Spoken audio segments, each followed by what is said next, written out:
Tolee kabajamoo fi jaallatamoo obboloota koo nagaaniif araarri waaqayyoo isiniif haa baay'atu isiniin jecha baga yaadannoo guyyaa dhalootaa gooftaa keenya Yesuus Kiristoosin isin geessiniin jechuun jaalladha. Obboloonni biyya ormaarra jirtanii gola ormaa keessa jirtanii baga itti isin geessiniin jechuun jaalladha. Akkasuma obboloonni keenya mana hidhaa keessatti dararfamaa jirtan guyyaa kana gara waaqayyoottis iyyaa garaa keessanittis gaddaa fuula waaqayyootti argamtan baga ittiin singee waaqayyo gooftaan akkuma dubbate inni warra hidhaman kan hiikuu waaqayyo guyyaa tokko isin hin hiika akkuma dubartiin ulfooftee guyyaa jiishee ga'u itti dhalatu ilmis ta'e dubartiin akkuma daa'imti tokkotti dhalatu guyyaan keessan gaafa ga'e waaqayyo isin yaadata.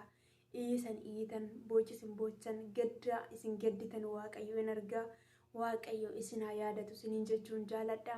Akkasumas immoo obboloonni keenya hospitaala keessatti dhukkuba garaagaraatiin dararfamaa guyyaa kana geessan baga waaqayyo lubbuu foon keessa wal keessatti eegee guyyaa kanaan isin geessiniin jechuun jaalladha. Waaqayyo raawwatee isin fayyisu.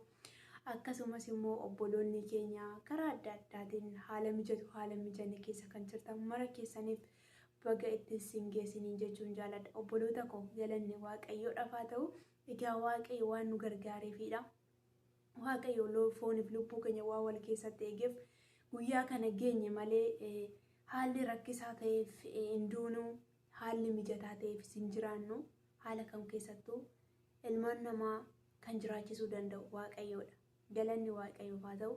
Baga jiraattanii guyyaa kana geessan guyyaa kana argitan isiniin jechuun jaalladha. Egaa guyyaan kun akka biyya keenyatti guyyaa guddaa guyyaa kabajamaa guyyaa dhaloonni baay'een kennaatti walii kennan jaalala waliif qaban itti agarsiisan akkasuma guyyaa nyaataaf dhugaatii guyyaa hiyyeessonni itti gargaaraman guyyaa itti baqa inni hiyyeessas inni dureessas inni qabu inni hin qabnes guyyaa itti ayyaana kan ayyaaneffatudha.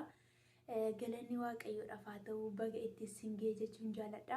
Egaa keessatti obboloonni biyya ormaa keessa jirru bal'inattis ta'e rakkinatti warri jirru haala kam keessatti iyyuu amma biyya ofii kan namaa ga'u hin jiru. Rakkatanis biyya ofii irratti bal'inattis hoo jiraatan biyya ofii irratti bareeda obboloota koo. Rakkinni iyyuu biyya ofii keessatti namatti salphata. Haalumti mijataan iyyuu biyya ormaa keessatti immoo ammuma rakkina biyya keessa saniyyuu namatti hin tolu. Kana kan beeku nama dhama biyya ofii maatii ofii lammii ofii qabudha. Amma jaalalli maatii jaalalli biyyaa jaalalli lammii ofii jaalalli saba ofii nama keessa jirutti haalli mijachuun biyya ormaatitti cooma murachuun biyya ormaa keessatti daadhii dhuguun biyya ormaa keessatti uffatanii bareeduun garaa naman ga'u amma fi garaa naman ga'u jechuudha. Akka kootitti ammaan arge keessatti jechuudha. Uffannullee bareennullee baqa moofa biyya keenya uffannee moofa biyya ammuma moofaa uffannee biyya keenya keessa jiraannuyyuu nu gammachiisu isuma dhugumaa jechuudha. Kanaaf baga waaqayyo karaa kamiiniyyuu nu gargaare guyyaa kana nuun ga'e sinitti hin dhaga'amiina isiniin jechuu jaalladheetan kana hundumaa kana isiniin jechuu barbaade. Biyya keenya keessatti egaa nyaanni jira dhugaatiin jira ollaa waamuun jira firri walitti dhufuun jira. Baqa karaa adda addaatiin guyyaa kan ayyaaneffanna turre garuu sinitti hin dhaga'amiina. Waaqayyo biyya keenya nagaa godhu biyya keenya haa eebbisu. Gooftaan keenya Yesuus Kiristoos akkuma cubbuu ilmaan namaati balleessuudhaaf ilmaan namaa cubbuutti du'atti furuudhaaf durboo Maariyaam irraa dhalatee foon namaa uffatee gidduu keenya jiraachaa ture. Arras immoo waaqayyo biyya keenya furuudhaaf saba keenya furuudhaaf dhaloota furuudhaaf ammayyuu waaqayyo sagalee isaa nuuf hin erga nagaa isaa nuuf hin erga. Maddi nagaa hangafti nagaa Kiristoos Yesuus ilma waaqayyo isa durba irraa dhalateedha waan ta'eef inni ammas immoo alfaaf oomeegaa isa ture isa jiru isa jiraatu isa waan hundumaa gochuu danda'u Elshadaay kan ta'e waan ta'eef akkuma kakuu baroota dheeraa yaadatee nu furuudhaaf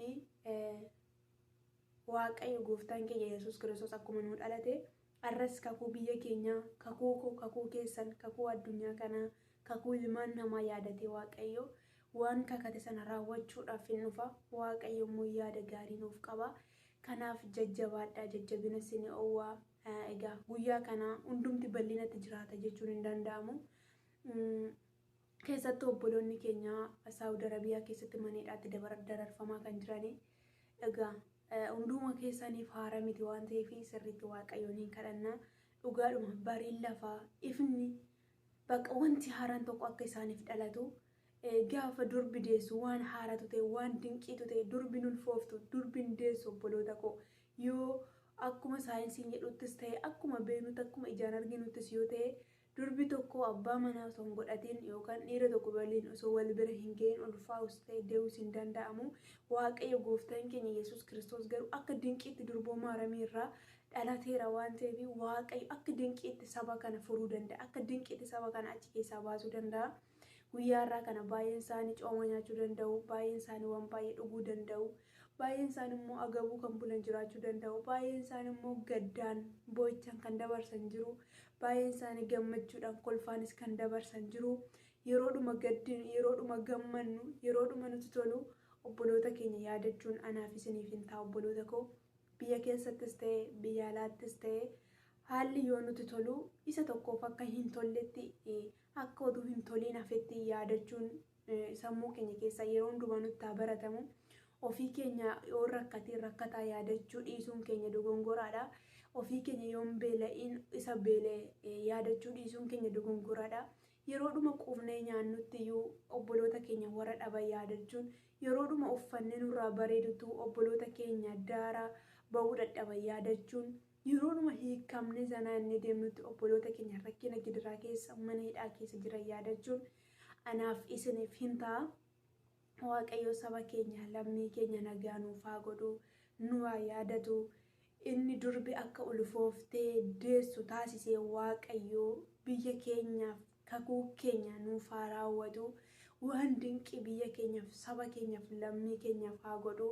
Waaqayyo sassaabee guuree biyya keenyatti nagaan nu haa deebisu. Isa hidhame nuuf haa hiiku, isa dhukkubsate immoo nuuf haa fayyisu. Sababa ayyaana kanaatiin dhaloonni baay'een galateeffachaa ililleedhaan fuula waaqayyoo deddeebi'anii baay'een isaanii immoo imimmaan isaanii dhangalaasaa guyyaa kana boo'ichaan gaddaan dabarsaa waaqayyoo fuuldura kan deddeebi'an jiru. Waaqayyo garuu isaan kana lamaaniif iyyuu gaariidha. Waaqayyo isaan kana lachuuyyuu argeera. Waaqayyo isaan kana hundumaaf iyyuu immoo waan gaarii godha. Maqaan waaqayyoo eebbifamu. Obboloonni rakkinaaf gidiraa keessa jirtan, obboloonni gidirfamaaf ari'atama keessa jirtan, mana hidhaa jirtan, hospitaala bakka kamiyyuu kan jirtanii waaqayyo akka jallina isinitti yaadetti, waaqayyo akka isin dhiisetti, waaqayyo akka isin dagateetti isinitti hin dhaga'amina. Waaqayyo guyyaa isiniif qaba. Kana keessa rakkina keessa dhibbina keessa yoo nama galchu waaqayyo hammeenyaa fi miti bori guyyaa haaraatu jira. Akkuma bishaan yoo guutee manii isaa keessaa ba'ee deebi'ee immoo akkuma gadi galee manii isaatti deebi'u har'a rakkinni keessa isinirra yoo darbeeyyuu akkuma yaa bishaanii guutee yaa'ee darbu sanaatti waaqayyo isinirra dabarsa.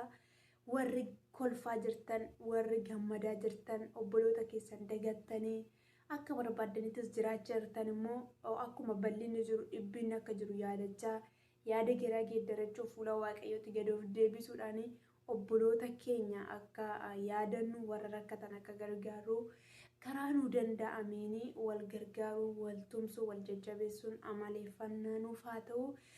Ayyaana gaarii isiniif haa ta'u. Waaqayyo isin haa eebbisu. Isinan jaalladha obboloota koo. Shaaloom.